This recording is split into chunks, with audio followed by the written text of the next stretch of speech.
kifahamu, lakini pia nini tunajifunza kupitia siku hii ya uhuru. Mheshimiwa Hamza yupo nasi hapa moja kwa moja kupitia asubuhi njema yetu shirika la utangazaji Zanzibar. Mheshimiwa Hamza, habari za asubuhi? Salama, vipi hali? Alhamdulillah, heri ya siku ya. Asante, nashukuru. Kwa wale ambao hawakuwepo au hatukuwepo, tunasoma historia za kwenye vitabu mbalimbali, tunapata historia kwa watu waliosoma zaidi, lakini tu wakumbushe kwa uchache, tupitishe kidogo kwenye, tukitazama siku hii ya uhuru, tupitishe kwenye historia kidogo ili tufahamu zaidi. Karibu sana. Asante sana ndugu mtangazaji, na mimi niendelee kuwashukuru ZBC kwa kuweza kutushirikisha sisi wanasiasa katika vipindi vyenu mbalimbali ambavyo vinasaidia kutoa elimu hasa kwa vijana wetu. Kama ulivyoelezea hapo awali kwamba leo ni siku ya Disemba 9, ni siku ya uhuru wa Tanganyika. Kama tunavyofahamu kwamba nchi zetu hizi za Kiafrika tulitoka katika kutawaliwa na mataifa mbalimbali ya nje, hasa bara la Ulaya, lakini vile vile na Mashariki ya Kati, yani Arabuni. Sasa kwa bahati viongozi wetu walijitahidi kupambana wenyewe kwa wenyewe kwanza, kwa sababu kama unafahamu Tanganyika kipindi hicho kabla kuitwa Tanzania walikuwa wakijitawala kwa matabaka, yani kwa kutumia machifu. Utasikia kuna chifu Kwawa, chifu nani, kwa kila kanda ilikuwa ina chifu wake.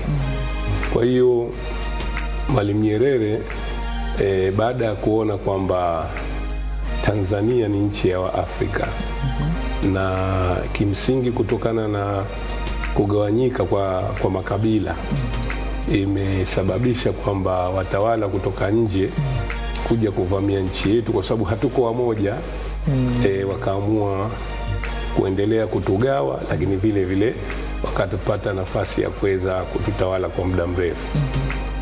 Kwa hiyo baada ya kuona hilo, na kwa sababu alibahatika kusoma katika vyuo mbalimbali, na unajua kila unaposoma unapata kujifunza vitu vingi, unaangalia wenzako ambao wamejitawala, lakini kule unakotoka kwamba nyinyi natawaliwa.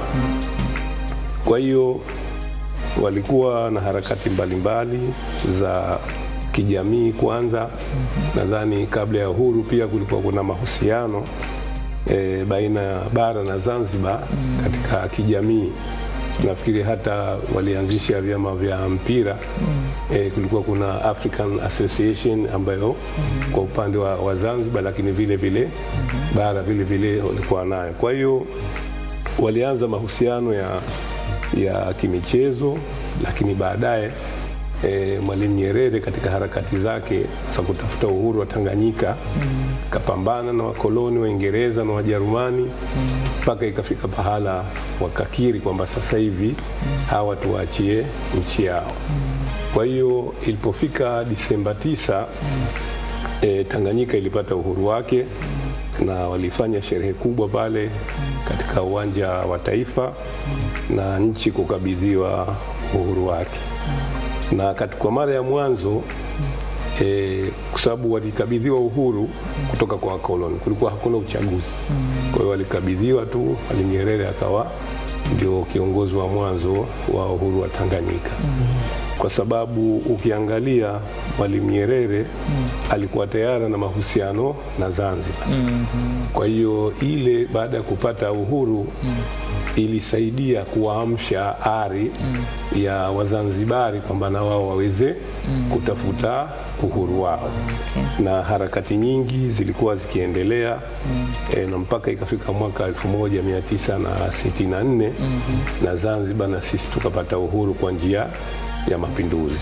Mzee Karume naye alijitahidi kwa upande wake, hata kulikuwa kuna chaguzi zilikuwa zikifanyika, lakini chama chake kilikuwa hakipati uhuru. Ndio akapata mawazo kwa mwenzake Mwalimu Nyerere, akamwambia kwamba kwa hali hii unavyokwenda huwezi kutoboa maneno ya watoto wa mjini, sasa huwezi kutoboa. Kwa hiyo ilipa mashirikiano makubwa, na ndio Zanzibar tukaweza kupata uhuru kwa njia ya mapinduzi. Sasa ukiangalia Zanzibar ni ndogo, na ukiangalia wakoloni jinsi walivyotutawala sisi kwa muda mrefu, bila kuwa na maingiliano na wenzetu Tanganyika, ingilikuwa sio rahisi sana kuweza kufanya hayo mapinduzi.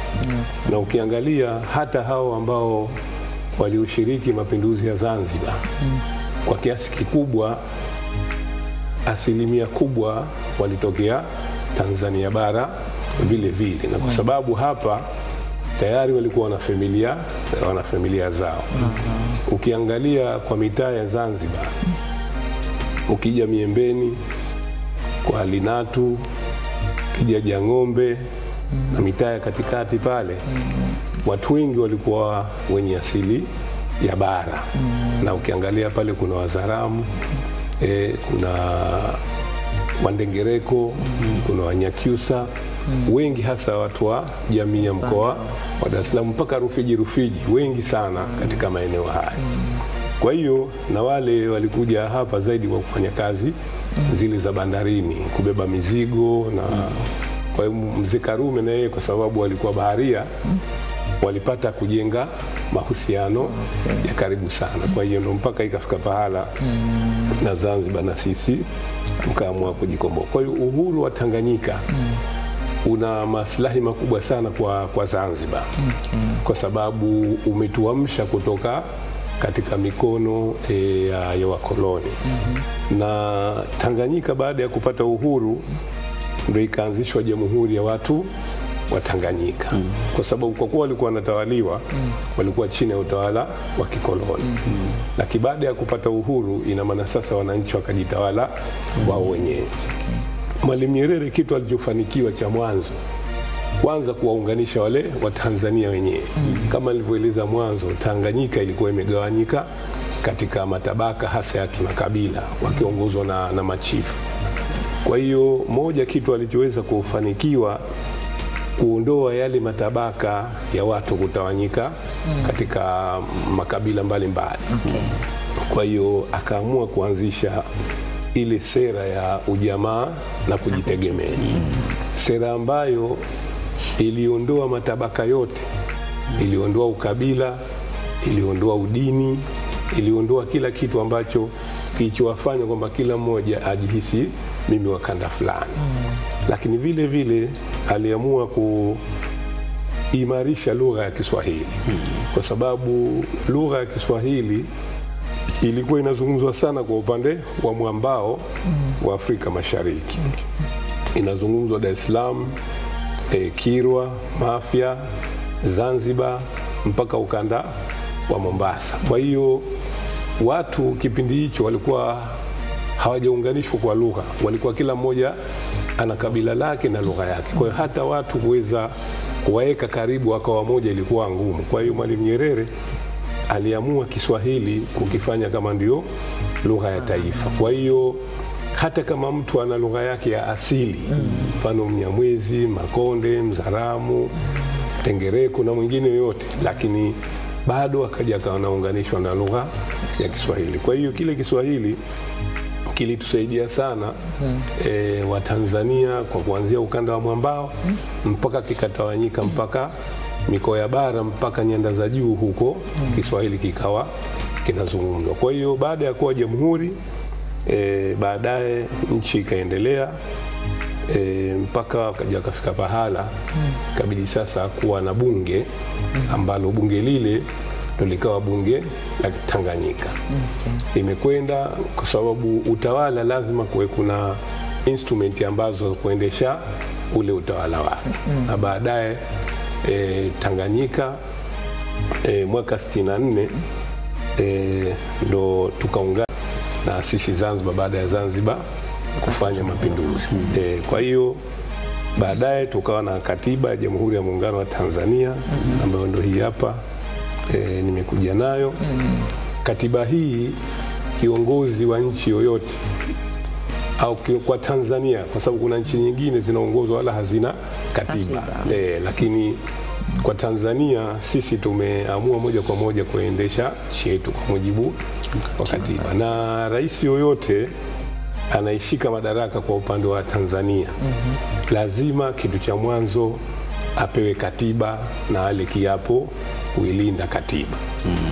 Kwa katiba hii imesheheni mambo yote ya kuongoza nchi, kuanzia uhuru wa wananchi, maamuzi ya wananchi, kuweka utawala, kuchagua utawala, kila kitu kimo ndani ya katiba hii. Kwa hiyo jambo lolote rais atakayelifanya kama linakiuka hii katiba, basi moja kwa moja katiba yenyewe itamkataa na itamtaka aondoke. Lakini mtu yote ambaye atakuja kutaka kuchezea uhuru wa nchi ile, ina maana katiba hii ndio itamhukumu katika kuona kwamba nchi inaongozwa kama katiba inavyojielezea. Kwa hiyo wananchi wa Tanzania, kwa bahati nzuri, wengi wetu sisi hatukuwahi kutawaliwa.